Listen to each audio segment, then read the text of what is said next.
On parle beaucoup de la French Tech en ce moment. Cette initiative gouvernementale qui date de l'époque où Fleur Pellerin était ministre du numérique, sous le gouvernement de François Hollande.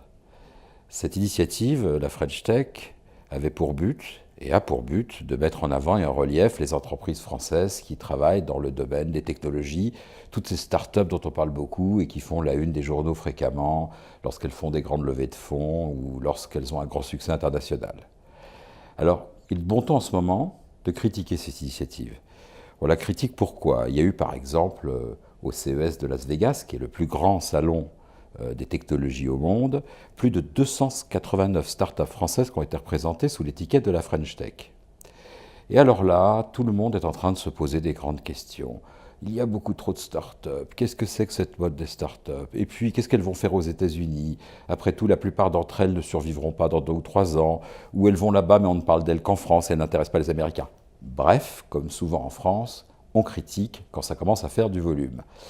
Et là-dessus, moi, j'aimerais être un petit peu à contre-courant de cette ambiance critique autour de la French Tech. Parce que j'ai eu la chance de commencer dans le monde des technologies dans les années 84. Ma première entreprise, une entreprise de logiciels, avant Quest Software, que j'ai eu la chance de réussir et qui a été cotée en bourse et qui a travaillé dans tous les pays du monde. Cette entreprise, je l'ai démarrée à une époque où le mot start-up n'existait pas et le mot French Tech encore moins.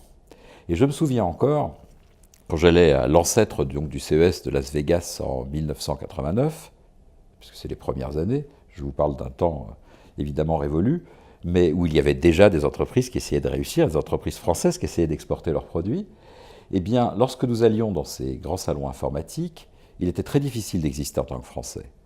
L'anecdote qui me parle le plus, c'est lorsque nous avions, donc justement dans les années 89, obtenu une place dans le pavillon France, donc à ce Comdex de Las Vegas. Donc, enthousiastes, avec le désir de réussir, le rêve américain, nous partons pour ce salon pour présenter nos produits aux Américains, nos produits logiciels, avec évidemment toute la candeur de celui qui démarre son entreprise, puisque vendre des logiciels à des Américains, c'est un petit peu comme vendre de la glace à des Esquimaux.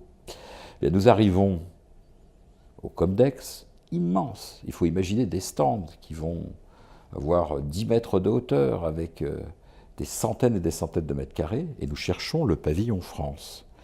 Ce pavillon, nous finissons par le trouver tout au fond d'un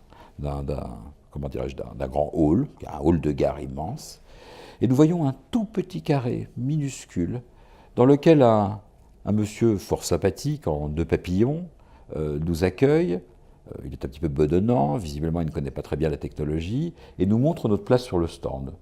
Moins de 2 mètres carrés, avec le drapeau peint en bleu, blanc, rouge, et même pas de prise pour brancher notre ordinateur à l'époque où il n'y avait pas encore d'ordinateur portable. Ça vous donne un petit peu une idée. Et à ce moment-là, nous entendons une belle musique, avec une grande animation, et nous tournons la tête, et qu'est-ce que nous voyons? Un très grand pavillon, dans des couleurs jaunes magnifiques, avec plein d'hôtesses, beaucoup d'animation. Ce pavillon, c'était le pavillon d'une seule région de l'Allemagne, la Bavière. Et nous, toute la France, nous avions une vingtaine de mètres carrés avec des stands minuscules en étant assis sur une chaise haute. Ça, c'était la French Tech dans les années 90.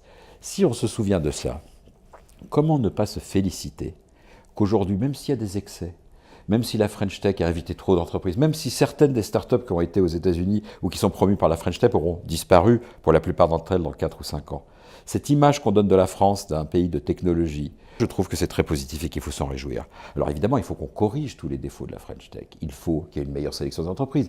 Il faut que la communication qui soit faite soit un peu plus réaliste. Il faut que les entreprises soient sélectionnées pour aller dans les grands salons internationaux et quelque chose à y faire. Bien sûr, tout peut être amélioré. Mais je pense très important de dire qu'aujourd'hui, il faut être très fier du fait que la France, il y a plus de 7000 startups, des entreprises qui aujourd'hui sont peut-être petites, dont peut-être 80% ou 90% d'entre elles auront disparu dans 10 ans, mais dont quelques-unes d'entre elles, comme j'ai pu avoir la chance de le faire dans les années 80, deviendront des champions européens.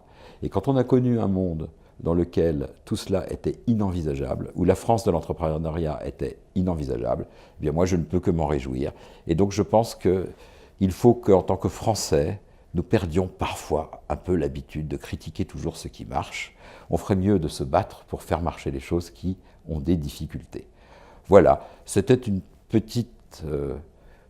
petit commentaire sur finalement ce monde de la technologie française qui est, je le rappelle, un des rares moyens que nous ayons pour créer des emplois à long terme, parce que dans une époque de destruction créatrice dans laquelle nous avons énormément de changements avec les nouvelles technologies qui arrivent, avec l'intelligence artificielle, avec la blockchain, tous ces changements qui font que les emplois d'hier, beaucoup d'entre eux vont disparaître. Si on ne soutient pas les entreprises qui vont créer les emplois de demain, eh bien tout simplement, nous connaîtrons un chômage de masse qui va perdurer et qui ne se résoudra jamais. Donc longue vie à la French Tech, et absolument ravi de pouvoir soutenir cette initiative, quels que soient encore une fois ses défauts, mais qui n'a pas de défaut aujourd'hui.